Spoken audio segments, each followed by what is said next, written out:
Hello students, how are you? I hope you will be fine and safe. Okay? As you know, in the previous lecture we have started 1.4 Revati's musical plans, but unfortunately this lesson is reduced. इस lesson को syllabus से reduce कर दिया है, मतलब कम कर दिया है. The whole lesson will not be taught. Okay, आपको पता होगा कि 25% सिलेबस कम हो गया है, उसको रिड्यूस किया है. तो इसमें यूनिट नंबर 1 का ये जो फोर्थ लेसन है, Revathi's musical plants, this lesson is reduced, this lesson is omitted, so we will not learn this lesson. हमने लास्ट लेक्चर में पेज नंबर 18 तक किया था, लेकिन इसके आगे हम कंटिन्यू नहीं करेंगे. we will not continue because the syllabus is or the lesson is omitted or the whole lesson is reduced. Okay, so page number 21, see on directly page number 21, there are some activities that you have to learn. Activities पे आपको question आने वाला है, because the whole lesson is not considered for evaluation, for examination, but activities may be considered. Activities आ सकती है, क्योंकि उन्होंने पेज नंबर डायरेक्टली दिया है कि कौन से पेज नंबर रिड्यूस होंगे. तो उसमें लेसन का पूरा जो पेज नंबर है वो रिड्यूस हो गया है, और page number 21 and page number 22 पे जो एक्टिविटीज है वो आपको इवैल्यूएशन के लिए, मतलब एग्जामिनेशन के लिए पूछे जा सकते हैं. Okay, so we will learn those activity on page number 21. Okay, page number 21. Activity 3A. A word chain consists of words of a certain category that begin with a letter that the previous word has ended with.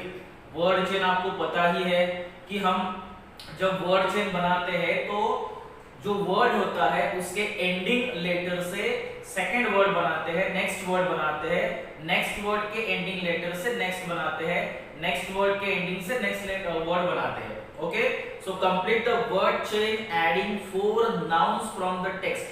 Keep in mind you have to write nouns, not verbs, adjectives, adverbs or other words.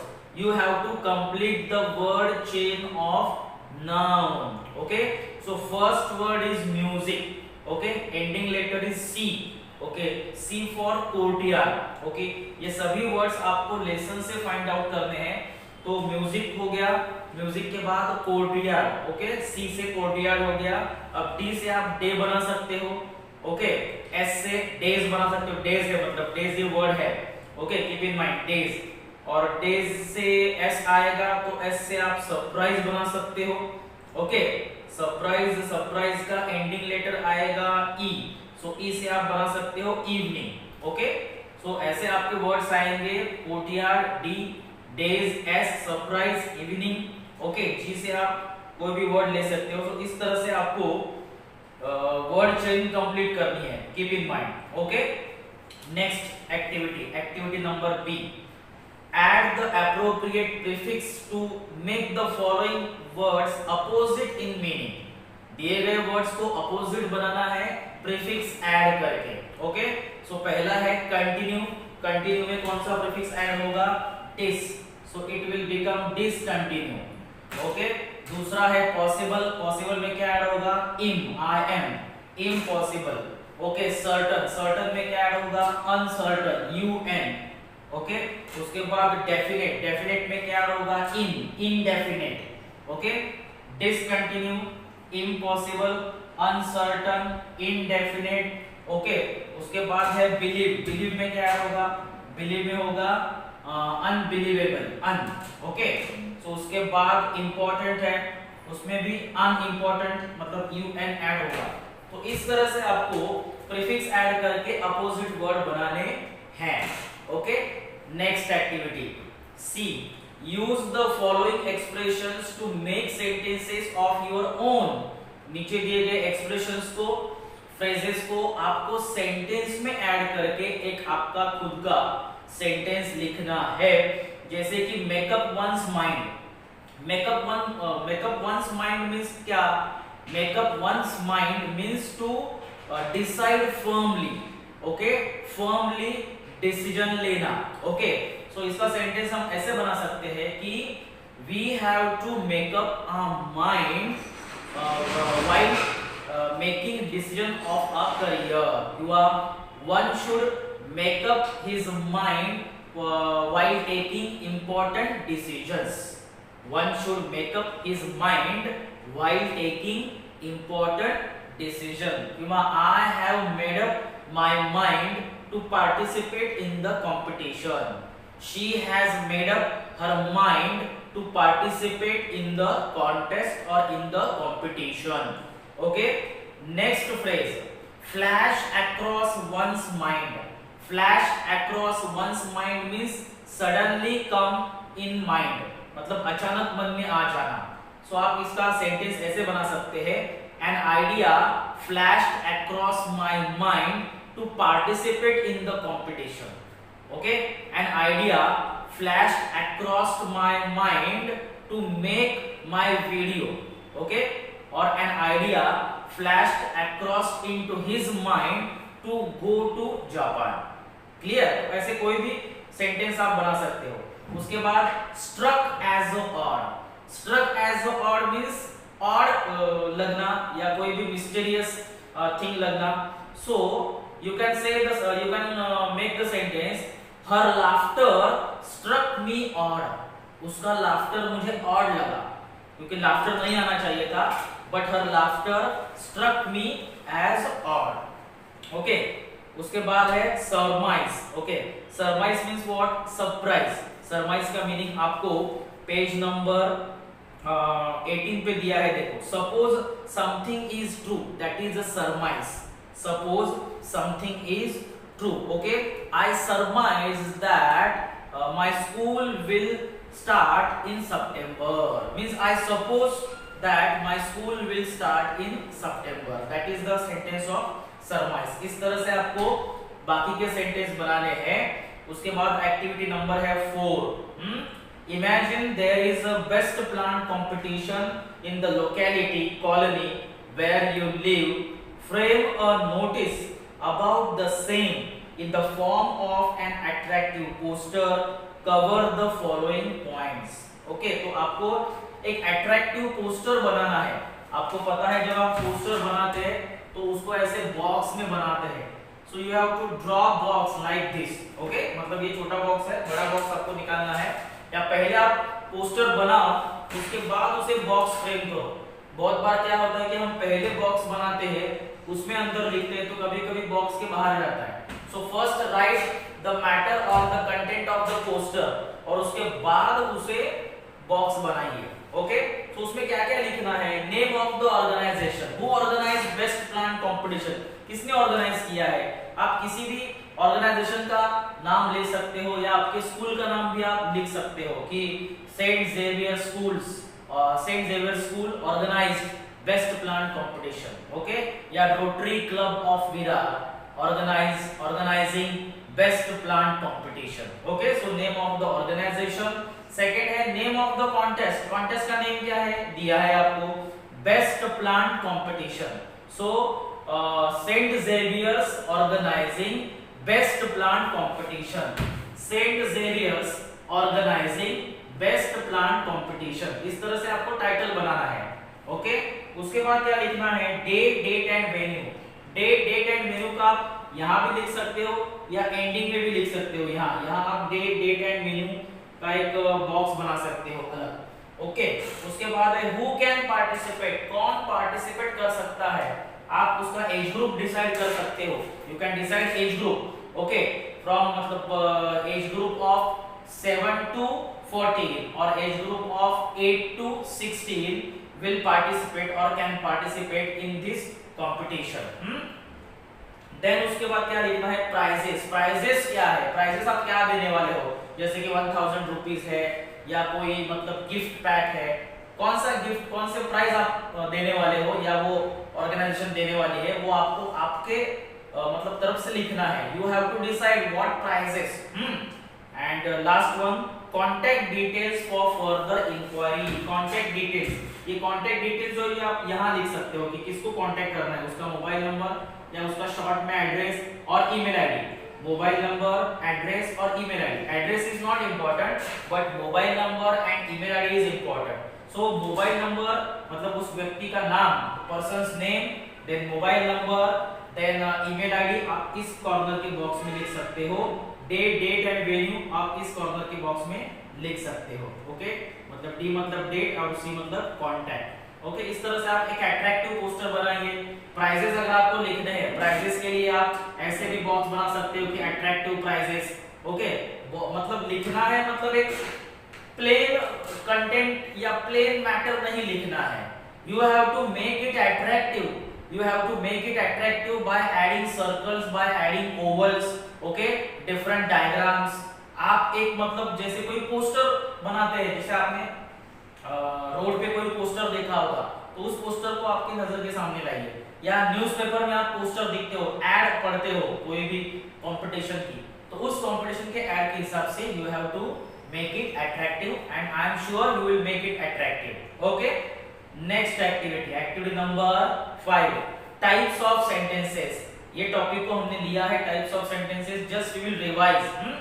Study the following sentences. Set A, Revathi was a student of music, the flowers were big and brightly coloured, indeed they were requested to believe her. अब उसका definition क्या दिया है? All the above sentences are statements or assertions and called assertive sentence और declarative sentence। ये तीनों sentence subject से start हुए हैं और उसके बाद वर्ब है और एंडिंग में क्या है? Full stop. और ये एक स्टेटमेंट है, ये एक डिक्लेरेशन है, एक बताया गया स्टेटमेंट है, इसीलिए इसको कहना पड़ेगा, या इसका प्रकार है declarative sentence. Second, set B, wasn't Revati a student of music? How can we doubt her? Do plants have ears? The above sentences in set B are questions। आपको पता ही होगा एंडिंग में क्वेश्चन मार्क है, और question जो है पहला wasn't से स्टार्ट हुआ, मींस वर्ब से स्टार्ट हुआ, सेकंड how से स्टार्ट हुआ, और थर्ड वर्ब से स्टार्ट हुआ। ओके, तो these three sentences are questions।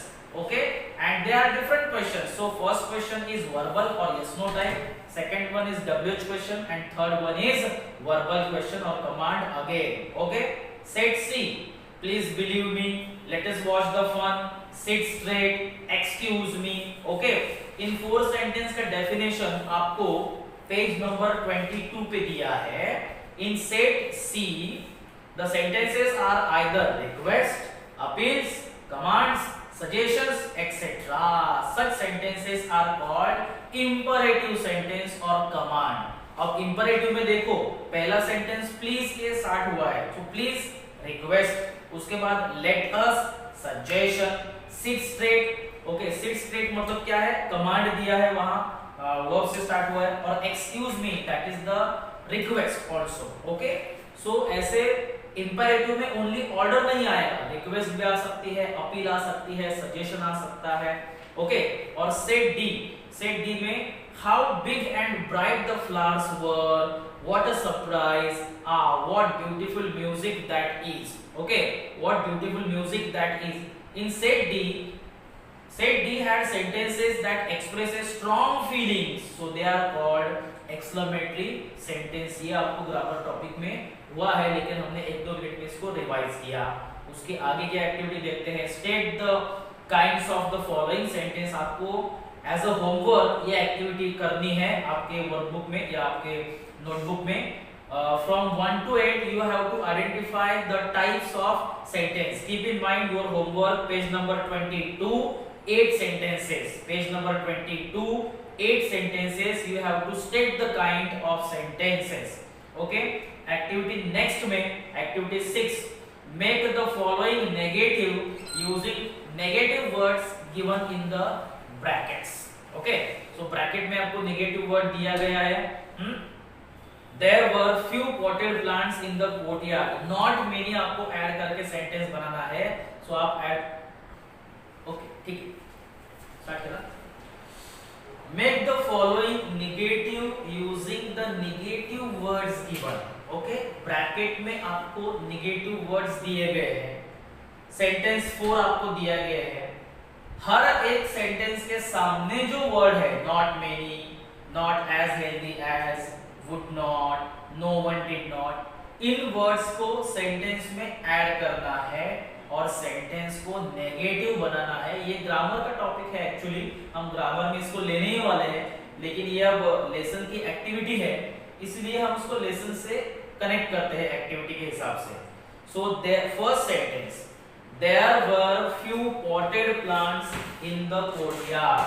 There were few potted plants. अब there were few potted plants में आपको not many ऐड करना है, okay?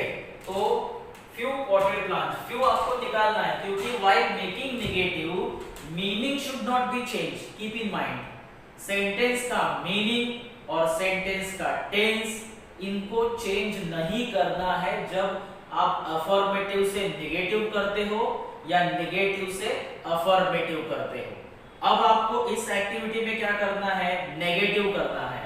Means 1 to 4 sentences are affirmative, they are positive sentence, उसको आप नेगेटिव करने वाले हो और उसे भी आपको हेल्प दिया गया है। ब्रैकेट में आपको जो वर्ड्स है उस वर्ड्स को सेंटेंस में ऐड करके कुछ वर्ड्स को रिमूव करना है या कुछ वर्ड्स को रिप्लेस करना है। जैसे कि अब नॉट मेनी ऐड करना है, तो नॉट मेनी ऐड करते वक्त while adding not many few को निकालना है। तो सेंटेंस कैसे बन जाएगा? देयर वर, उसके बाद नॉट मेनी ऐड करो, there were not many potted plants. There were not many potted plants in the courtyard. Okay?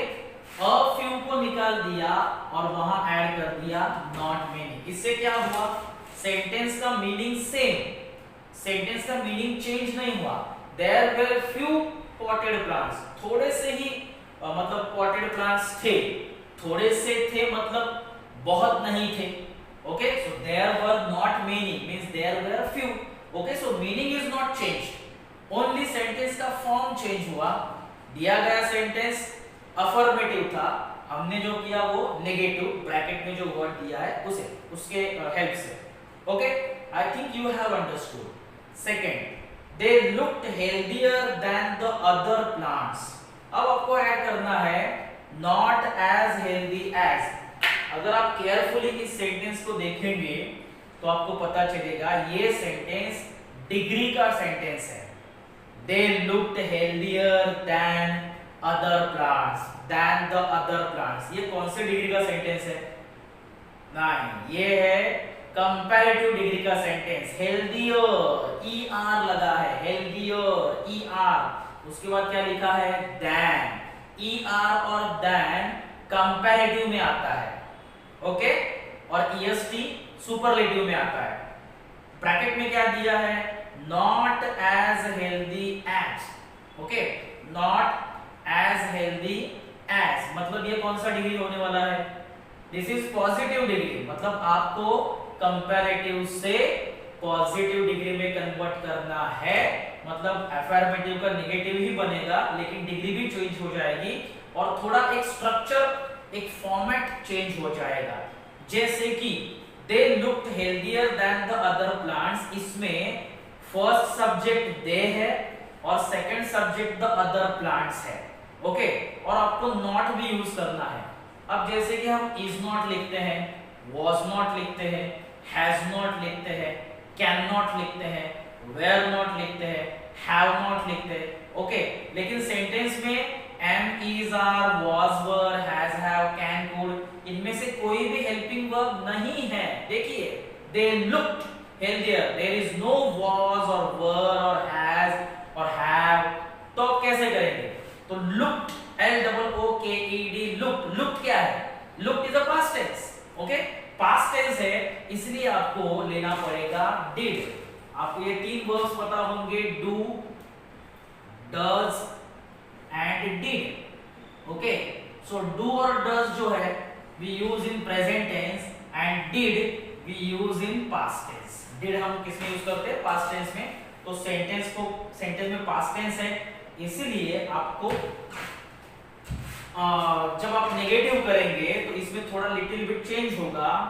First subject ending में जाएगा और एंडिंग वाला सब्जेक्ट फर्स्ट में आएगा, क्योंकि नेगेटिव के साथ ये पॉजिटिव डिग्री भी बनने वाली है।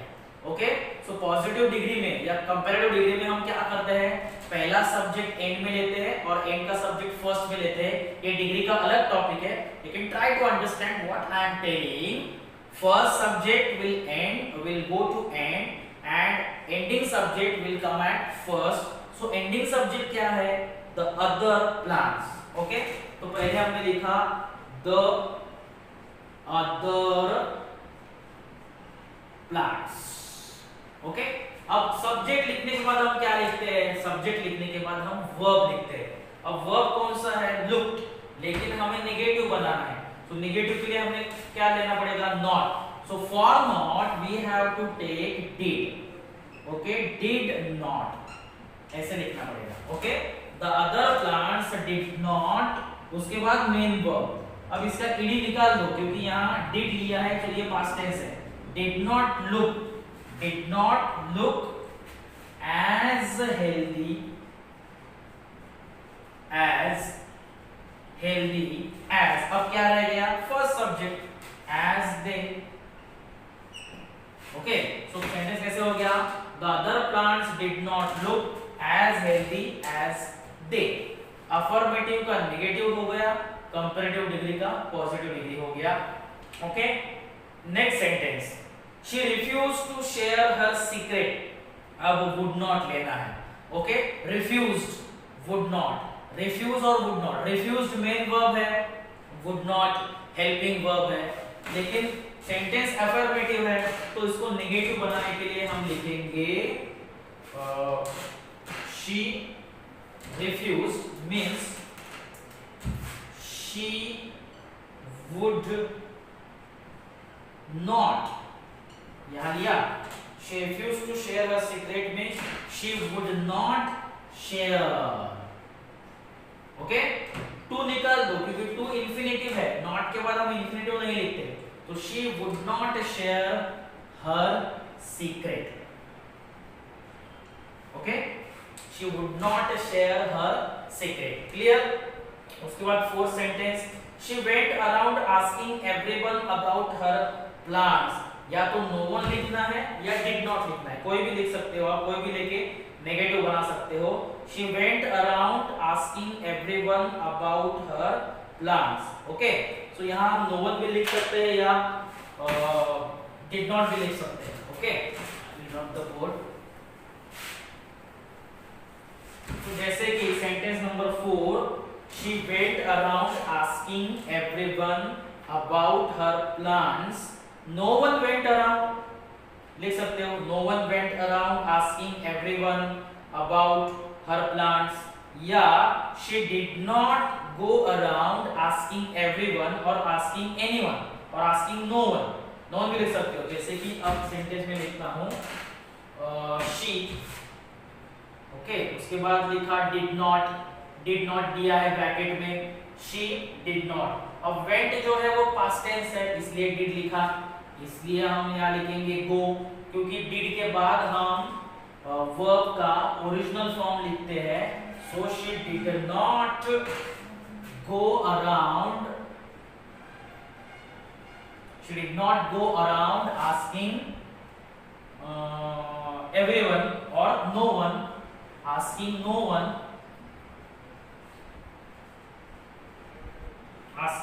one about her plans। Okay, या no one को निकाल के आप everyone भी लिख सकते हो, everyone no one, दोनों भी मतलब अपोजिट में आ सकते हैं, everyone। Okay, clear. सो सेंटेंस नंबर 4 हो गया। अब ये सेक्शन मतलब जो है वो पूरा हो गया। उसके बाद हम देखेंगे अगला सेक्शन और last section, make the following affirmative using the words given. अब सेंटेंस मतलब एक्टिविटी 6 में हमने अफर्मेटिव टू नेगेटिव किया था। अब सेंटेंस नंबर 7 में हम उल्टा करेंगे, नेगेटिव का अफर्मेटिव करेंगे। Only 4 sentences are there. Okay, और ब्रैकेट में आपको एज अ हेल्पिंग वर्ड दिए ही है। So first, in the first sentence there was no breeze. There was no bridge, hardly लेना है, लेकिन उसके साथ आपको लिखना है देयर वाज, नो निकाल दो, नो की जगह लिखेंगे हम क्या, हार्डली, देयर वाज हार्डली, और हार्डली के बाद लिखना है एनी, हार्डली ब्रिज नहीं लिखना है, hardly any bridge, there was hardly any bridge means there was no bridge. Next one, their ridicule did not deter her. Okay, their ridicule did not deter her. Failed to से करना है, did not negative words को निकालना है और उसको replace करना है failed to. Okay, तो इसका सेंटेंस कैसे आएगा, their ridicule, their ridicule, okay, ridicule did not की जगह हम लिखेंगे failed, did not past tense है इसलिए आएगा failed, और failed to, to के बाद deter आएगा। okay, so their ridicule failed to deter her, failed to का मतलब did not, और did not means failed to, यहाँ हो गया नेगेटिव का affirmative without changing the meaning। Third sentence, her mother knew nothing about it, her mother knew nothing about it। अब इसमें nothing जो वर्ड है वो नेगेटिव वर्ड है, इसलिए सेंटेंस क्या हो गया, नेगेटिव। ओके, सो डिनाइड करना है आपको, डिनाइड ऐड करना है, तो ऐड ऐसे हो जाएगा, her mother, मदर के बाद ये सब्जेक्ट हो गया, सब्जेक्ट के बाद verb denied. Okay, her mother denied, अब डिनाइड के बाद वर्ब कौन सा है, जैसे कि न्यू है तो न्यू पास्ट टेंस है और डिनाइड भी पास्ट टेंस है, तो दो पास्ट टेंस नहीं हो सकते। ओके, एक पास्ट टेंस हो गया तो नो को हम या तो इंफिनिटिव में कर सकते हैं टू डिटर, या टू नो, या नोइंग कर सकते हैं। सो हर मदर डिनाइड नोइंग हर, या नोइंग अबाउट इट, है ना, knowing about it. Her mother did not know her मतलब her mother denied knowing about it। Clear? और last sentence, she did not give up, refuse। Okay, तो fourth वाला sentence है she did not give up, तो उसका आएगा fourth में she। अब refuse को did not है मतलब कौन सा tense आएगा, past tense, so she refused, she refused to give up, did not को निकाल दिया क्योंकि नेगेटिव का अफर्मेटिव बनाना है, so she refused to give up। Okay, so इस तरह से ये एक्टिविटी यहाँ कंप्लीट हो गई। तो पेज नंबर 23 की जो ऑलमोस्ट एक्टिविटी, मतलब ये जो उसके पहले वाली एक्टिविटी थी types of sentence, types of sentence आपको मैंने पहले ग्रामर का एक सेपरेट लेक्चर दिया था, तो उसमें हो गया था, इसलिए मैंने उसको फास्ट आपको बताया है, आपको पता ही है वो सब। तो उसका होमवर्क दिया है 8 सेंटेंस का, और एक्टिविटी 6 एंड 7 ये एक्टिविटी हमने ग्रामर में नहीं दी है, उसका एक हम सेपरेट लेक्चर भी लेंगे, लेकिन this activity is connected with the lesson, that is why we have learn in this lecture activity of affirmative to negative or negative to affirmative। So in this way we completed all activities on page number 22, and rest of the part we will learn in the next lecture। Thank you।